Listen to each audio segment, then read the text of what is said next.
Everyone, उम्मीद करता हूँ आप लोग बिल्कुल ठीक होंगे, खैरियत से होंगे। Welcome to my channel. तो वीडियो को स्टार्ट करते हैं और बात करते हैं कंप्यूटर एवोल्यूशन के बारे में। कंप्यूटर एवोल्यूशन क्या है, सबसे पहले मैं आपको बता दूँ। एक छोटा सा बच्चा पैदा होता है, वो छोटा सा होता है, फिर बड़ा होता है, फिर बड़ा होता है, फिर बड़ा होता है, और फिर वो ज़ाहिर सी बात है बड़ा हो जाता है। मैं भी उसी चीज़ की मिसाल हूँ, आप भी उसी चीज़, इंसान जो है उसी चीज़ की मिसाल है। एवोल्यूशन पहले छोटा था, फिर बड़ा हो, फिर बड़ा हो, फिर बड़ा हो, ये क्या थी एवोल्यूशन। अब हम कंप्यूटर की एवोल्यूशन के बारे में बात करेंगे। तो कंप्यूटर पहले बहुत सारे बड़े हुआ करते थे, सही। इन चीज़ों के बारे में बात करेंगे, सही। अच्छा, इसके साथ जो जनरेशन के बारे में बात करेंगे, जनरेशन क्या होता है आगे जाके मैं आपको एक्सप्लेनेशन दूंगा, जनरेशन क्या चीज़ होती है। ओके, ये सब चीज़ें मैं आपको एक्सप्लेनेशन दूंगा, जहाँ से कंप्यूटर स्टार्ट हुआ एंड तक, यानी कि अभी तक जो कंप्यूटर है वो बताऊंगा, और आगे जाके जो होगा वो भी मैं आपको इस वीडियो के अंदर बताऊंगा। तो वीडियो को स्टार्ट करते हैं बिना देर करे। So let's get started.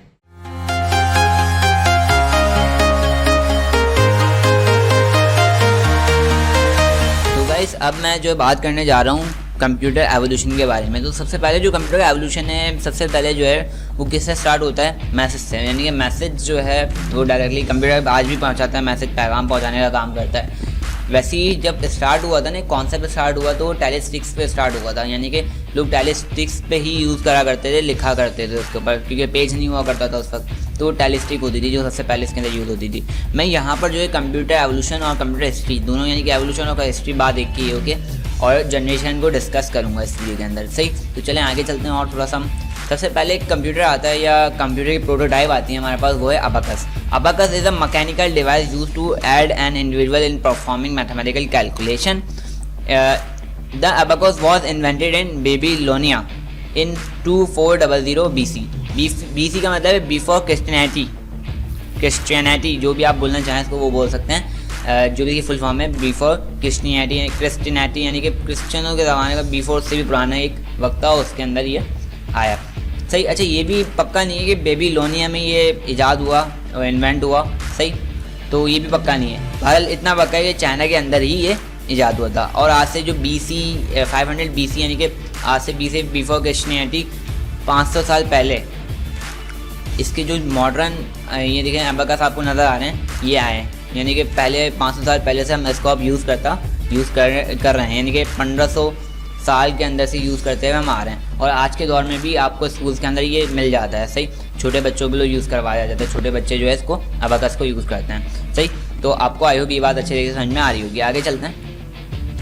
आगे Napier bones invented by John Napier in 1614 के अंदर उन्होंने एक सिस्टम ईजाद किया, जॉन नेपियर ने, जिसका नाम क्या था, नेपियर बोन्स। अपने नाम के ऊपर ये सिस्टम का नाम इन्होंने रख दिया। सिस्टम नहीं, मैकेनिकल मशीन का नाम रख दिया। Allow the operate to multiply, divide and calculate square and cube roots वगैरह ये कैलकुलेट कर दीजिए। Placing this specially constructed board, ये पूरा कंस्ट्रक्टेड बोर्ड था इसके अंदर, जो क्या करता था, multiply, divide, calculate squares, cube, roots वगैरह को ये कैलकुलेट करता है। याद रखें, माइनस प्लस को कैलकुलेट नहीं करता, सिर्फ मल्टीप्लाई, डिवाइड, रूट्स और स्क्वायर्स को ये कैलकुलेट करता था। आगे चलते हैं।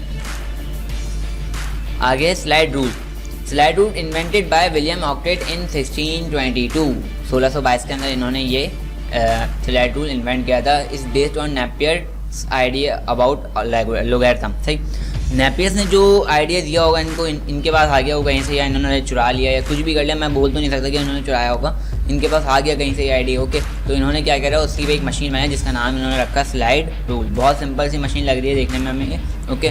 तो ये काम किसकी क्या करती है, use primarily for multiplication, division, roots, logarithm और ट्रिग्नोमेट्री वगैरह, लोगैरिथम वगैरह आप जो है 10th क्लास के अंदर पढ़ते हो। क्या नाम है, मैट्रिक के अंदर ट्रिग्नोमेट्री 15 चैप्टर के अंदर आती है, सही। वो आप देख लोगे अच्छे तरीके से जाके। तो ट्रिग्नोमेट्री में सिंपल क्या होता है, पहाड़ों की कैलकुलेशन होती है, सब इसके अंदर ऐड है। बस बेस्ड ऑन में ये फ़र्क है कि यहाँ पर ट्रिग्नोमेट्री नहीं है, यहाँ पर ट्रिग्नोमेट्री नहीं है, यहाँ पर स्क्वायर और क्यूब रूट है, सही। यहाँ पर रूट्स हैंगे लेकिन लोगैरिथम और ट्रिग्नोमेट्री नहीं है ऊपर। तो ये सब यहाँ पे कैलकुलेशन हो रही है सिंपल। तो ये बेस्ड बिल्कुल जो है लोगैरिथम, नेपियर बोन्स वाला ही आइडिया बिल्कुल ना। तो ये चुराया तो नहीं था इनको, लेकिन ये कि एक तरीके से बिल्कुल बेस्ड वही आइडिया था, लेकिन मशीन दूसरी आ गई, सही। तो वो बिल्कुल सेम टू सेम आगे पीछे आ गए, तो इसलिए इसको कोई बोल दिया गया बेस्ड ऑन। आई होप आपको मेरी बात अच्छे तरीके से समझ में आ गई होगी। आगे आ जाते हैं। Pascal invented by Blaise Pascal in 1642, सही। ये एडिशन एंड सब्ट्रैक्शन का काम करता है, यानी कि माइनस प्लस का काम करता था। It was limitation to addition and subtraction it is too expensive. ये मशीन काफ़ी एक्सपेंसिव थी, महंगी थी, लेकिन ये काम ऐसे ज़बरदस्त करती थी। 1642 के अंदर एडिशन एंड सब्ट्रैक्शन का काम करती थी और उसको इन्वेंट किसने किया था? ब्लेस पास्कल ने इन्वेंट किया था। सही 1662 पता नहीं क्या बोलते हैं उर्दू में, मुझे हिंदी नहीं आती, सॉरी भैया। 1642 आप समझ लें। ओके, आई होप आपको समझ में आ गई होगी बात। आगे चलते हैं। आगे स्टेपिड रॉकेनियर इन्वेंटेड बाय गॉटफ्रेड विलियम लेबनीज इन 1672। सही, तो यहाँ पे जो है स्टेपिड रॉकेनियर, यहाँ देखें ये जो मशीन आपको नीचे नज़र आ रही है, सही, ये स्टेपिड रॉकेनियर इसका नाम रखा हुआ है और इसको इन्वेंट किसने किया है? गॉटफ्रेड विलियम लेबनीज ने इसको क्या करा है? इन्वेंट किया है 1672 में। सही, the machine that can add, subtract, multiply and divide automatically. ये मशीन जो है बहुत ज़बरदस्त है, ऑटोमेटिक सारी चारों जो हमारे बेसिक ऑपरेशन होते हैं वो परफॉर्म करती थी, उनको कैलकुलेट करती थी। यानी जो 4 बेसिक ऑपरेशन होते हैं जो हम करते हैं कैलकुलेशंस, वो ये ईजिली कर लिया करती थी। ओके, और ऑटोमेटिक करती थी। जैसे आज के दौर में कैलकुलेटर करते हैं ना, इसी तरीके से ये भी करती थी, बस ये थोड़ा टाइम लगाती थी, बस ये फ़र्क था और कुछ फ़र्क नहीं था इसके अंदर। जैकवार्ड लूम के बारे में बात कर लें। जैकवार्ड लूम क्या चीज़ है भाई? जैकवार्ड लूम में आपके सामने सब मशीन मौजूद है। ओके, इसके जो इन्वेंटर हैं उनका नाम क्या है? Joseph Maria Jacquard. अपने नाम पे ही इस मशीन का नाम बदला। The Jacquard loom is mechanical loom invented by Joseph Maria Jacquard in 1881 में इन्होंने इस मशीन को जो इन्वेंट किया। It is automatic loom control by punched card. ये एक प्रिंटिंग मशीन है एक तरीके से, सही, जो पंचिट कार्ड पे प्रिंट करके देती है सिंपल। जो जैसे कि एनालिटिकल इंजन, डिफरेंस इंजन जो आगे काम करते हैं, वही काम ये बिल्कुल कर रही है। बिल्कुल ऐसा समझें डिफरेंस इंजन और एनालिटिकल इंजन की तरह काम करती है, बिल्कुल वही स्ट्रक्चर एक तरीके से। आगे बताता हूँ एनालिटिकल इंजन और डिफरेंस इंजन क्या चीज़ है। सही, आगे चलते हैं। अरिथोमीटर क्या है? A mechanical calculator invented by Thomas de Colmar. Arithmometer जो है किसने इन्वेंट किया है? ये एक मशीन है, सही, अरिथोमीटर, ये भी कैलकुलेशन का काम करती है। थॉमस डी कॉल्मर ने इसको कब इजाद किया? 1820 के अंदर इसको इजाद किया, 1820 के अंदर। सही, बड़े हैंडसम मैन लग रहे हैं लेकिन बहुत पुराने हैं। चलो आगे चलते हैं। The first reliable, useful and commercial successful calculating machine. Commercially successful machine थी, यानी कि दुकान ये जो आप देख रहे होते हो मार्केट्स के अंदर, कमर्शियली एरिया कहलाता है। सही, ऐसी जगहों पे ये मशीन क्या थी? कामयाब थी उस दौर में। 1820 के अंदर ये कमर्शियली बहुत सक्सेसफुल मशीन थी, इंडस्ट्रीज़ के अंदर यूज़ होती थी। The machine could perform the 4 basic mathematic function, जिसमें माइनस, प्लस, मल्टीप्लाई, डिवाइड आता है। ये नॉर्मली 4 बेसिक फंक्शन होते हैं जो ये कैलकुलेट कर रही थी। सही, बेसिक फंक्शन को कैलकुलेट करती थी यहाँ पे। The first mass produce calculating machine. सही, यानी कि इसी मशीन को एक अवार्ड दिया गया है कि ये बहुत जल्दी और बहुत तेज़ी से कैलकुलेशन करती थी और कमर्शियली यूज़ होती है। उसी को बोलते हैं the first mass produce calculating machine. सही, ये ऐसी मशीन थी जो पहली बार किसी जगह पे जाके यूज़ होना शुरू हुई। जैसे आज के दौर में हर करियाने की दुकान पे जो है कैलकुलेटर आपको मिल जाता है, इसी तरीके से ये मशीन भी हर दुकान पे, हर कमर्शियल एरिया में जाके यूज़ होना शुरू हो गई थी। इसलिए उन्हें फर्स्ट मास का मतलब ही यही है, प्रोड्यूस्ड। ओके, आगे चलते हैं। आगे difference engine and analytical engine. It an automatic mechanical calculator designed to tabulate polynomial function. सही, आगे चलते हैं, थोड़ा रुक जाए एक मिनट, मैं आपको समझाता हूँ। It is an automatic mechanical calculator. Mechanical calculator था, ऑटोमेटिक था। Designed to tabulate polynomial function, invented by Charles Babbage in 1822 and 1834। It is the first mechanical computer. उफ माय गॉड, इसका काम सिंपल ये होता था, पोलिनोमियल पे काम करता है। टेबुलेट पोलिनोमियल टेबुलेट क्या होता है मैं अभी आपको बताता हूँ, टेबुलेटिंग मशीन क्या होती है। सही, सबसे पहले ही सुने इसका फंक्शन क्या था। जो मॉडर्न फंक्शन आज के दौर में कहला रहा है वो है इनपुट लेना, प्रोसेस करना, आउटपुट हमें देना। ये पंचेट कार्ड हमें आउटपुट देती थी।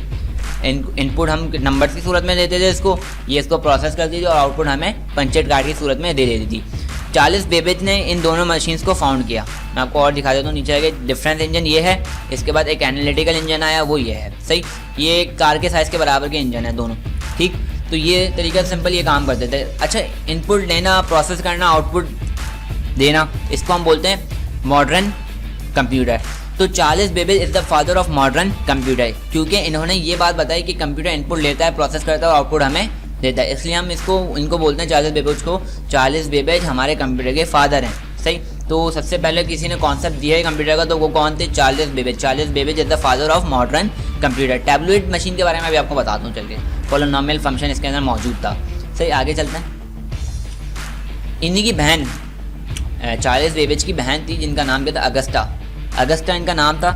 फर्स्ट कंप्यूटर प्रोग्रामर थी, यानी कि कंप्यूटर के प्रोग्रामर थी, सही, इन 1840 अगस्टा, सही। अब अगस्टा के आगे एडा ब्राउन के नाम से नाम लिखा हुआ है, इसकी सही प्रोनाउंसिएशन मुझे नहीं आती, अगर आप कर सकते हैं तो कर लें। एडा ब्राउन यहाँ पे लिखा हुआ है। Suggested by Babbage that he use the binary system, ये बाइनरी सिस्टम को यूज़ करती थी, यानी कि 0-1 को समझ सकती थी, 0-1 को समझने की सलाहियत इनके अंदर मौजूद थी, बाइनरी नंबर्स पे काम करती थी ये। She writes program for the analytical engine, यानी कि जो एनालिटिकल इंजन यहाँ पे आपको नज़र आ रहा है, इसके प्रोग्राम्स जो हैं इन्होंने राइट करे थे, मैकेनिकली राइट करे थे, लेकिन 3 बाइनरी नंबर पे, ओके। यानी कि पहले स्क्रीन नहीं होती थी तो वो मैकेनिकली नंबर काम करा करते थे, तो उसकी सूरत में जो है एनालिटिकल इंजन के प्रोग्राम इन्होंने क्या करे थे, राइट किए थे। आई होप मेरी बात आपको अच्छे तरीके समझ में आ गई होगी, सही। इसके बाद है Scheutzian calculating machine, okay, invented by Per Georg Scheutz in 1843, okay. इन्होंने 1843 में शुट्जन कैलकुलेटिंग इंजन को इन्वेंट किया।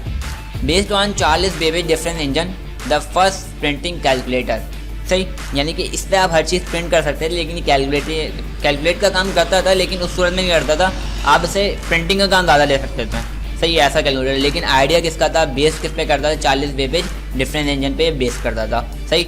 वैसे भरमबाज आदमी लग रहे हैं ये बिल्कुल देखने के बाद। चलें आगे चलते हैं। वो नीचे लिख रहे हैं टैबुलेटिंग मशीन, ये वही टैबुलेटिंग मशीन है जो आप ऊपर पॉलिनोमियल पढ़ लेते हैं, ये वही है।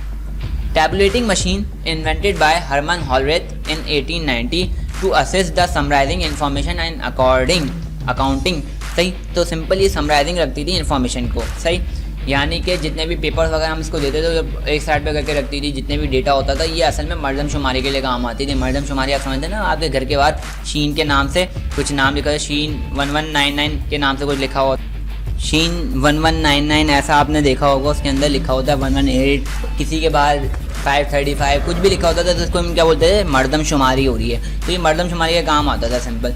तो ऊपर जो समराइजिंग हमने देखी थी, जो हमने पॉलिनोमियल देखा था, उसमें ये होता था कि जो हम दे रहे हैं वो चीज़ उसके अंदर जाके सेव भी हो जाती थी एक जगह, कि आपने ये दिया था लास्ट टाइम, यानी कि एक जगह हमें ये नज़र आ जाता था कि यार ये चीज़ें यहाँ पे, तो वो पॉलिनोमियल जितने भी हम देते थे उसको, वो वहाँ पे फंक्शन के अंदर सेव हो जाते थे, सही। मैकेनिकली सेव होते थे, कोई ऐसा नहीं कि वो बिल्कुल डिस्प्ले पे आ रहा हूँ, ऐसा कुछ भी नहीं जैसा आज के दौर में आ जाते हैं। देखें ये पुराने कंप्यूटर हैं, इनको समझना मुश्किल होगा आपके लिए, सबसे पहली बात, ओके, सबसे पहली बात आपको समझना बहुत मुश्किल होगा। आज के दौर में जो कंप्यूटर मौजूद है वो टाइपिकली, यानी ऐसा समझे बहुत आसान है, पहले के ज़माने में बहुत मुश्किल थे, सही। अभी मैं आपको बहुत बड़े बड़े कंप्यूटर दिखाता हूँ आगे चल के, आगे आ जाते हैं। आगे Mark 1, देखिए कितना बड़ा कंप्यूटर है, Mark 1, ऑल्सो हार्वर्ड Mark 1 इसका फुल नेम है, also know as IBM automatic sequence controlled calculator ASCC, okay. ASCC का मतलब क्या है, ऑटोमेटिक, एस का मतलब सीक्वेंस, सी का मतलब कंट्रोल, सी का मतलब calculator. Invented bye Howard H. एकन, और कंप्यूटर कौन सा था, कंप्यूटर कौन सी कंपनी का था, IBM का था, इंटरनेशनल बिजनेस मशीन। अगर आपने मेरी विंडोज़ वाली वीडियो देखी तो उसके अंदर मैंने IBM को फुल डिफाइन किया है, इंटरनेशनल बिजनेस मशीन। ये बिल्कुल लैनोवो, आज के दौर में जो लैनोवो आप कंप्यूटर देखते हैं लैनोवो के, वो IBM के कंप्यूटर होते हैं, जैसे HP, डेल है, इसी तरीके से कंपनी है लैनोवो। लैनोवो किसको ऑन करती है, IBM को ऑन करती है, IBM जो है लैनोवो को ऑन करता है। आई होप आपको मेरी बात अच्छी तरीके से समझ में आ गई होगी। आगे चलते हैं। द फर्स्ट इलेक्ट्रोमैकेनिकल कंप्यूटर, अच्छा अगर मैं बात करूं तो कंप्यूटर यानी कि हिस्ट्री ऑफ विंडो, कंप्यूटर के अंदर जो है 3 तरह के एरर्स आते हैं, सही। 3 तरह के एरर्स से मुराद ये कि पहला जो एरर है वो है मैकेनिकल। अभी तक जितने भी हम कंप्यूटर पढ़ लेते वो मैकेनिकली सारे काम करते थे। अब जो कंप्यूटर हम पढ़ रहे हैं वो कौन सा कंप्यूटर है, कौन सा कंप्यूटर है, इलेक्ट्रोमैकेनिकल, यानी कि इलेक्ट्रिक से भी काम करता था और मैकेनिकल भी काम करता था। जैसे आपके घर की मोटर इलेक्ट्रिकल, उसमें वो मोटर लगी हुई होती है, और जो पंप होता है वो मैकेनिकली काम करता है, तो इसी तरीके से ये भी है इलेक्ट्रोमैकेनिकल। आई होप आपको मेरी बात अच्छे तरीके से समझ में आ गई होगी। हार्वर्ड एकन ने इसको फाउंड किया था और Mark 1 इसका नाम है, सही, इस सिस्टम का नाम है, इस कंप्यूटर का नाम है। आई होप आपको समझ में आ गया होगा। आगे चलते हैं। Z1 एक सिस्टम है जिसका नाम क्या है, Z1 the first programmable computer. इसको हम प्रोग्रामेबल कंप्यूटर बोलते हैं, यानी कि ये बहुत, ये देखें ये सब फर्स्ट जनरेशन सेकंड जनरेशन के कंप्यूटर हैं, सही।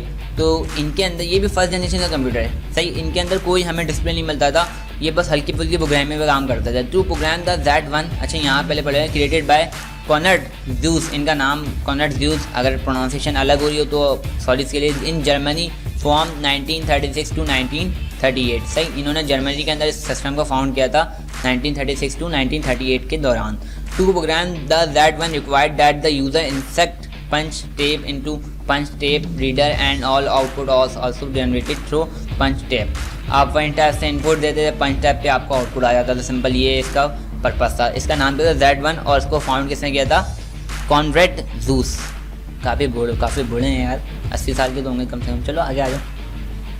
आगे एडानासॉफ्ट बैरी कंप्यूटर, जिसको हम ABC, A for Atanasoff, Atanasoff, B for Berry, C for computer. Atanasoff Berry computer, it was the first electronic digital computer device. Oh my God, अब हमने पहले electromechanical पढ़ा था, अब हम एक कंप्यूटर पढ़ने जाते हैं जिसका नाम क्या है, जो कौन से एरर्स के अंदर आता है? इलेक्ट्रॉनिक एरर के अंदर आता है। इसको डिजिटल कंप्यूटर भी बोला जाता है। सही, यहाँ पे देखें डिजिटल कंप्यूटर पूरा कोई मैकेनिकल इसके अंदर कोई चीज़ मौजूद नहीं है।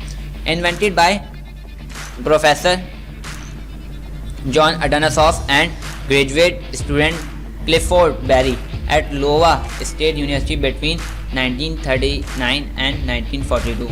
प्रोफेसर जॉन एडानासॉफ्ट जो है उनका एक स्टूडेंट था जो उन्हीं के साथ था, ग्रेजुएट था। सही, उन्होंने लोवा स्टेट यूनिवर्सिटी बिटवीन 1939 एंड 1942 के अंदर इसको फाउंड किया, इन्वेंट किया। ओके, इसको बनाया।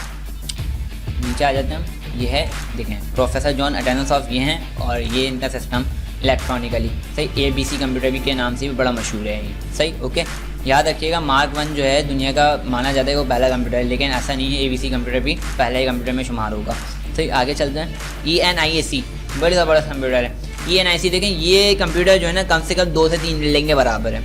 सही, बहुत बड़ा कंप्यूटर, बाकायदा इसके अंदर बैठ के लोग प्रोसेसर घुमाया करते थे, प्रोसेसर, और मैग्नेट का प्रोसेसर हुआ करता। आज के दौर में पानी का, सोने का पानी का प्रोसेसर होता है, अंदर जो सोने का पानी होता है उनके ना, तभी इतनी स्पीड दे पाते हैं, वरना स्पीड दे भी ना पाएँ। सही, अच्छा यहाँ पे जो है इसके अंदर प्रोसेसर लगा होता है, लोग बाकायदा जो है ना इसके अंदर बैठ के प्रोसेसर घुमाया करते थे।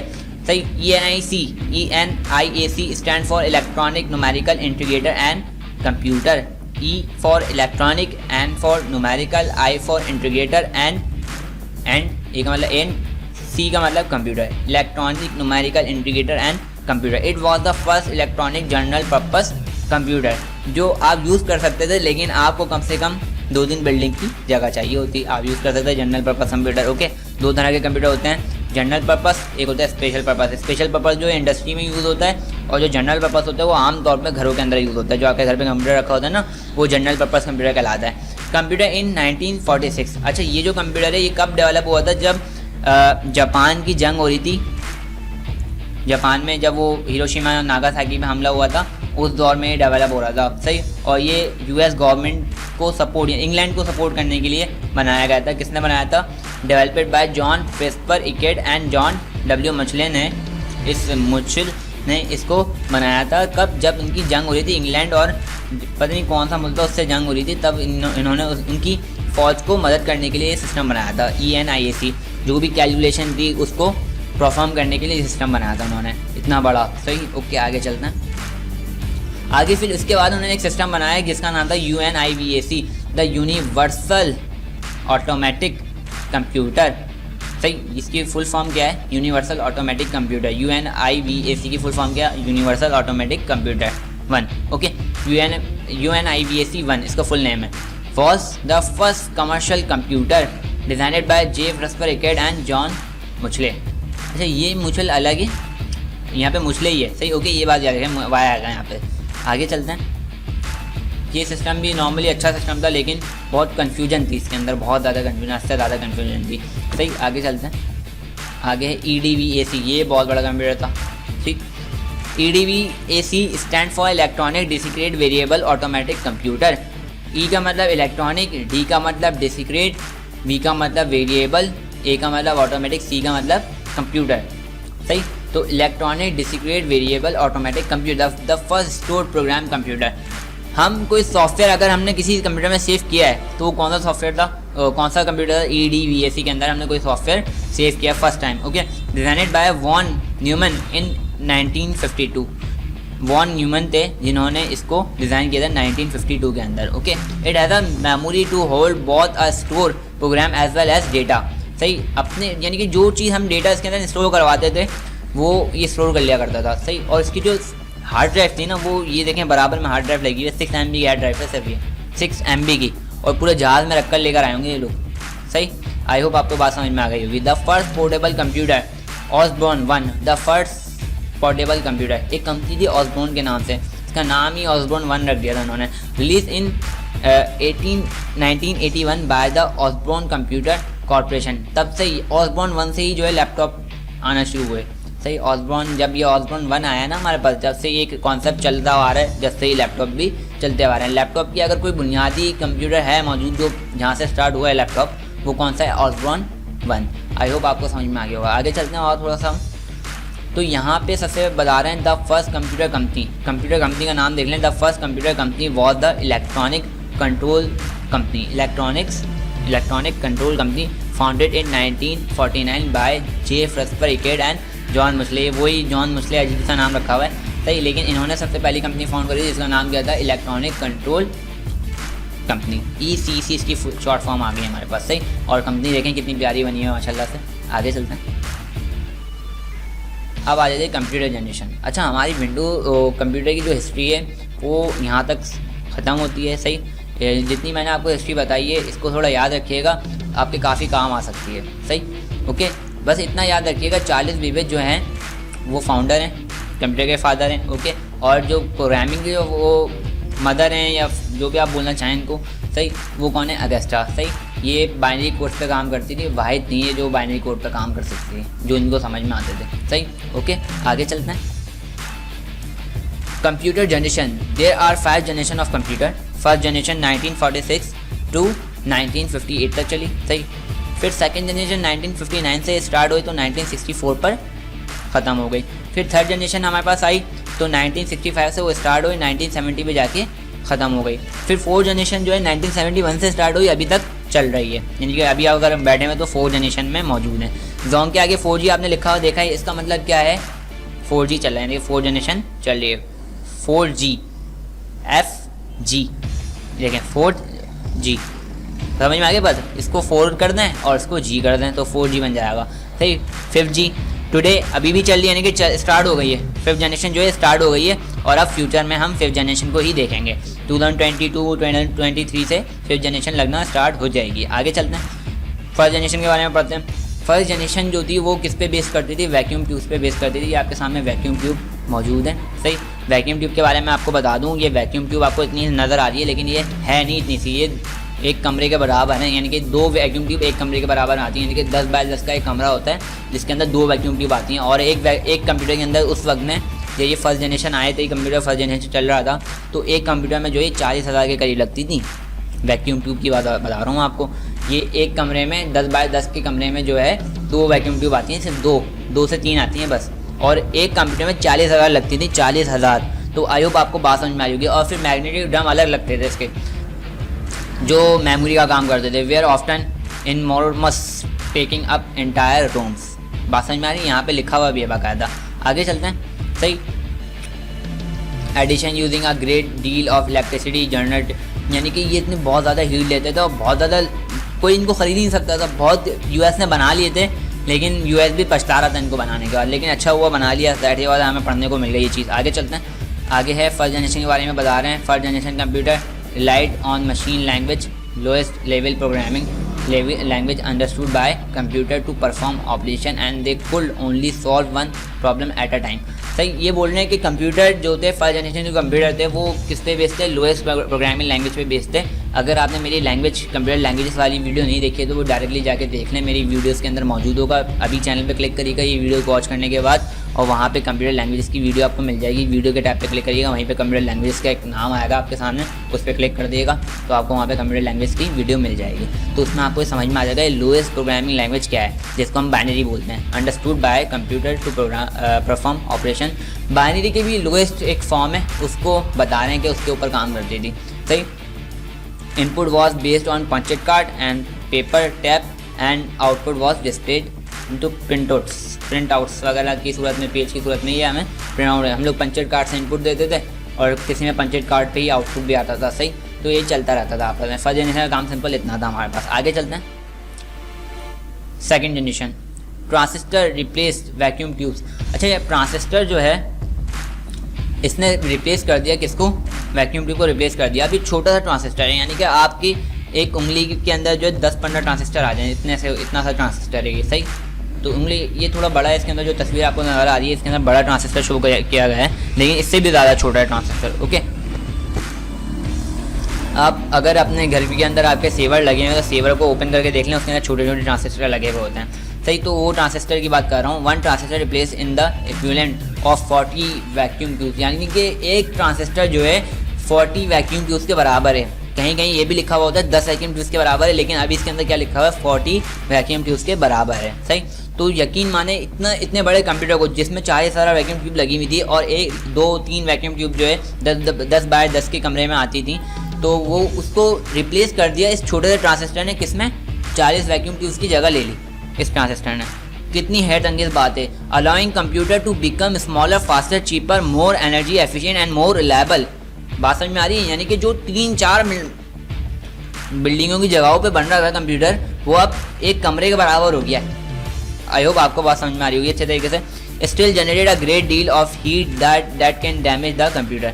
ये भी वही करता था जैसे फर्स्ट जनरेशन के कंप्यूटर कर रहे थे कि ये हीट को बहुत ज़्यादा जनरेट करता था, जिसकी वजह से ये भी पछताया कंप्यूटर और ये भी बहुत ज़्यादा डैमेज करता था कंप्यूटर, सही। आगे चलते हैं थोड़ा सा। ये है ट्रांजिस्टर। आगे क्या बता रहे हैं भाई? Second generation computer move it from cryptic binary machine language to symbolic और असेंबली लैंग्वेज। अच्छा, इसके अंदर जो है ना प्रोग्रामिंग लैंग्वेजेस आ गई थी हमारे पास, जो जिसमें से एक असेंबली लैंग्वेज कहलाती है, यानी कि लो लेवल के अंदर 2 तरह की लैंग्वेज आती हैं, एक होती है बाइनरी, एक होती है असेंबली। तो असेंबली लैंग्वेज जो है सेकंड जनरेशन के अंदर हमारे पास आ गई थी, जिसमें हम कोडिंग वगैरह कर लिया करते थे, सही। तो छोटी मोटी हमारे पास बैच प्रोसेसिंग ऑपरेटिंग सिस्टम होते थे, तो हम लोग क्या कर रहे थे वहाँ पे 2 × 2 ये सब कर लिया करते थे आराम से उस वक्त में। आई होप आपको मेरी बात अच्छे तरीके से समझ में आ गई। बैच प्रोसेसिंग ऑपरेटिंग सिस्टम क्या है, अगर आप मेरी 9th क्लास की वीडियोस में जाके देखें सेकंड चैप्टर के अंदर, तो आपको टाइप्स ऑफ ऑपरेटिंग सिस्टम के अंदर बैच ऑपरेटिंग सिस्टम समझ में आ जाएगा। वो आपको जाके देखना पड़ेगा, मैं यहाँ पे उसको समराइज करके नहीं बता सकता, सिर्फ इतना बता सकता हूँ यहाँ पे कि उसको हम 1 जॉब देते थे, 2 जॉब दे देते, 3 जॉब दे देते। अगर उसमें से कोई 1 जॉब अलग हो गई, यानी कि 2 जॉब सेम है, यानी कि 2 काम सेम है बिल्कुल, और 1 काम अलग हो गया, तो वो 2 काम करेगा, फिर बंद होगा, फिर ऑन होगा, और फिर तीसरा काम करेगा जो हमें दिया है। जॉब कहते हैं उनको नॉर्मली, सही। तो होता क्या था, 2 काम करे, 15 दिन में बंद होता था कंप्यूटर, 15 दिन में ऑन होता था, तो 1 महीना तो यहीं पे ज़ाया हो गया आपका। तो वहाँ पे होता ये था कि तीनों जॉब जो है ना सेम टू सेम एक जगह पे रख के दी जाती थी, तभी जो है ना काम होता था। अब यहाँ पे वो 500 जॉब दे देते एक साथ, 1000 जॉब दे देते थे, तो ये चलता था। यहाँ पे वो कोडिंग यही कहला रही है कि असेंबली लैंग्वेज वगैरह यहाँ पे डेवलप हो गई थी, हाई लेवल नहीं मौजूद नहीं थी, तो जाहिर सी बात है यहाँ पे ये मसले चल रहे थे, सही। Second generation computer still light on punched card for input and print out for output, सही। वही प्रिंट आउट जैसे फर्स्ट जनरेशन पे हमें इनपुट आउटपुट प्रोसेस वाला हिसाब किताब मिल रहा था, वही यहाँ पे भी मिल रहा है, सही। Their instruction in the memory which move from a magnetic drums to magnetic core technology। अच्छा, यहाँ पे जो है ना एक टेक्नोलॉजी हमारे पास आ गई थी जिसमें हम आजकल में बोलते हैं Core i1, Core i2, Core i4, सही। इस तरीके की टेक्नोलॉजी आ गई थी हमारे पास, किसमें सेकंड जनरेशन में आ गई थी। जो ऐसा समझें, जो हमारे पास पहले प्रोसेसर होता था ना, वो किसका बना होता था, लोहे का बना होता है, और अब जो प्रोसेसर बना होता है वो ट्रांजिस्टर का बना होता है, सही। और उसके अंदर सोने का पानी, गोल्ड का जो वाटर होता है वो भी चढ़ा होता है ताकि उसकी स्पीड को मैनेज किया जाए। तो वही टेक्नोलॉजी जो है सेकंड जनरेशन में हमें मिल गई थी, मैग्नेटिक कोर टेक्नोलॉजी। बस फर्क इतना था कि वो जो सोने का पानी था, वो सोने का पानी उसमें नहीं चढ़ा होता था, इसमें किसका पानी चढ़ा होता था, मैग्नेटिक का पानी इसके अंदर चढ़ा होता था, सही। आई होप आपको समझ में आ गया होगा। जैसे Core i8 जो है, Core i9 का जो प्रोसेसर है वो आज के दौर में 25,000 रुपये का मिलता है। वो इसलिए मिलता है 25,000 रुपये का क्योंकि वो उसके अंदर पानी होता है, सोने का पानी की भी अपनी वैल्यू है ना, इस वजह से, ओके। आगे चलते हैं। The third generation, the development of the integrated circuit was the hallmark of the third generation of computer, सही। असल में थर्ड जनरेशन में हमारे पास एक चीज़ आई जिसका नाम क्या था, इंटीग्रेटेड सर्किट। इंटीग्रेटेड सर्किट, अगर मैं बहुत सारे ट्रांजिस्टर को आपस में मिला दूँ, तो मेरे पास क्या बनेगा, ये आईसी बनेगी, इंटीग्रेटेड सर्किट। आईसी मतलब आईसी नहीं, आईसी इंटीग्रेटेड सर्किट, सही। और इसको देख लें, transistor were mini twist and placed on silicon chip called semiconductor, इसको सेमीकंडक्टर भी बोले, which directly increase the speed and efficiency of computer. यानी कि ट्रांजिस्टर को मज़ीद छोटा किया गया और उनको एक चिप में ऐड कर दिया गया, ओके। तो उसको हम क्या बोल रहे हैं, इंटीग्रेटेड सर्किट। सही। इसकी एक शॉर्ट फॉर्म भी है SSI, स्मॉल स्केल इंटीग्रेशन। इसको क्या बोलते हैं? Small scale integration. याद रखिए क्या बोलते हैं? स्मॉल स्केल इंटीग्रेशन भी हम इसको बोलते हैं। Much smaller and cheaper compare to the second generation computer. और मच होगा यानी कि और कंपेयर यानी कि और चीपर होगा ये कंप्यूटर, और छोटे होगा यानी कि आज के दौर के जो कंप्यूटर होगा यानी कि छोटे से होगा, बिल्कुल एक हाथ में आ जाते हैं आराम से। तो वही साइज बिल्कुल कंप्यूटर का हो गया।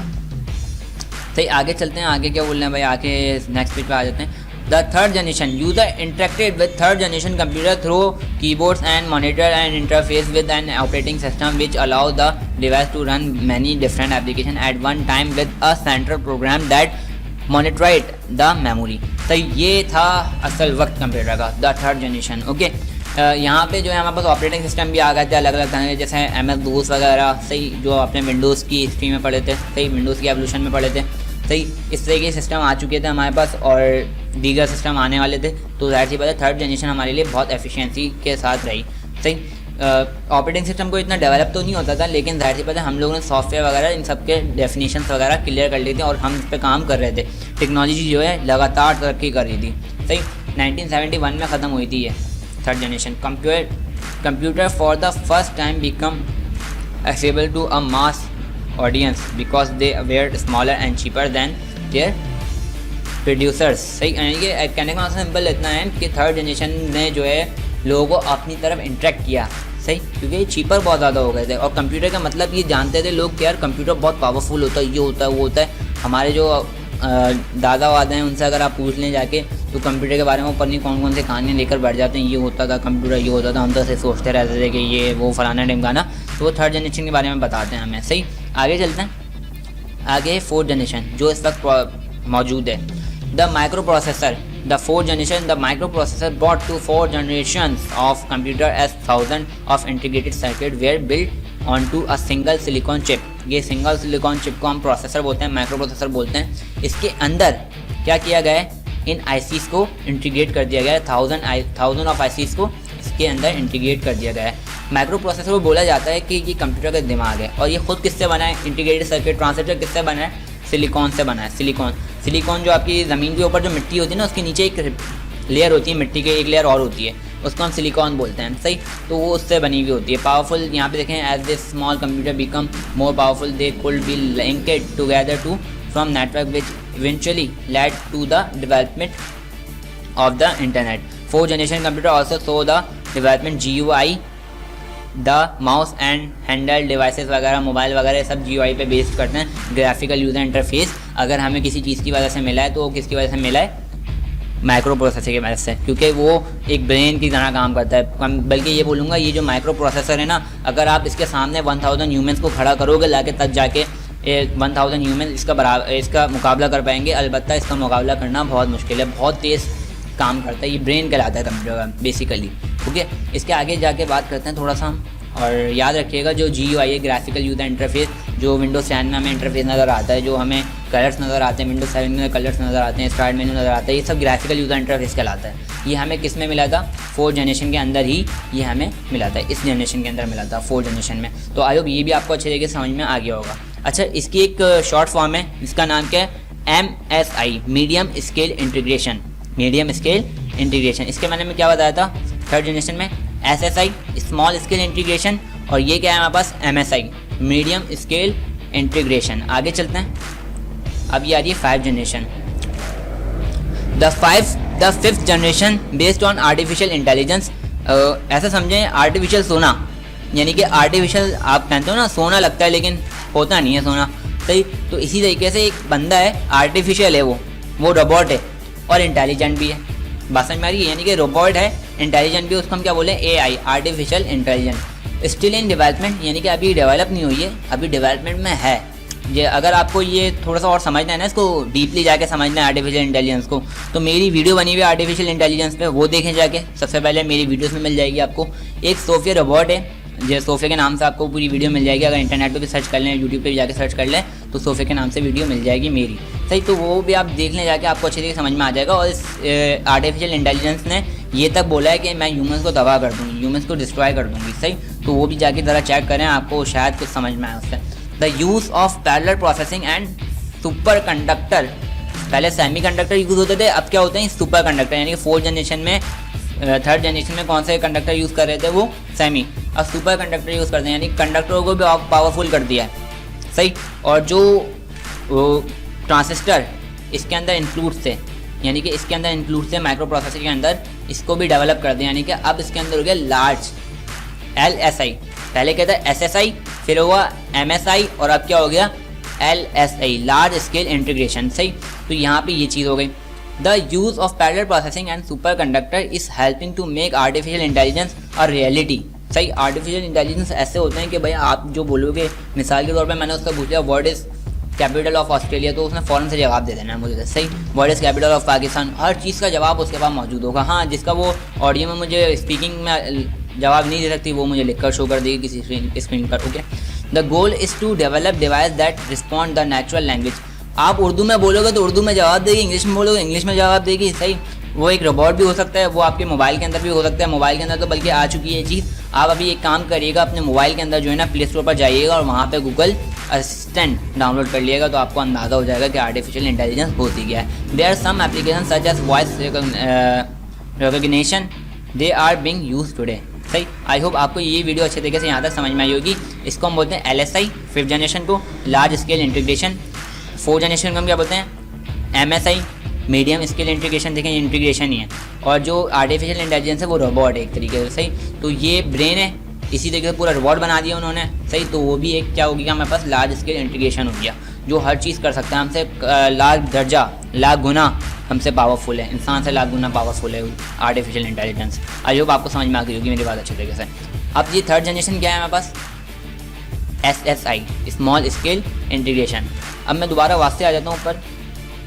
आई होप ये वीडियो आपको अच्छे तरीके से समझ में आई होगी। अगर कोई प्रॉब्लम है, कोई चीज़ ऐसी हो जो आपको समझ में नहीं आई हो, तो आप मुझसे कमेंट में पूछ सकते हैं। तो वीडियो को लाइक कर दिएगा, जाहिर सी बात है अब आप लाइक तो कर दो यार, इतनी बड़ी वीडियो बना दी आप लोगों की, तो लाइक बनता है इस वीडियो के लिए। चैनल को सब्सक्राइब कर देगा, सब्सक्राइब नहीं किया तो, अगर सब्सक्राइब किया हुआ तो thank you for watching and अल्लाह हाफिज़।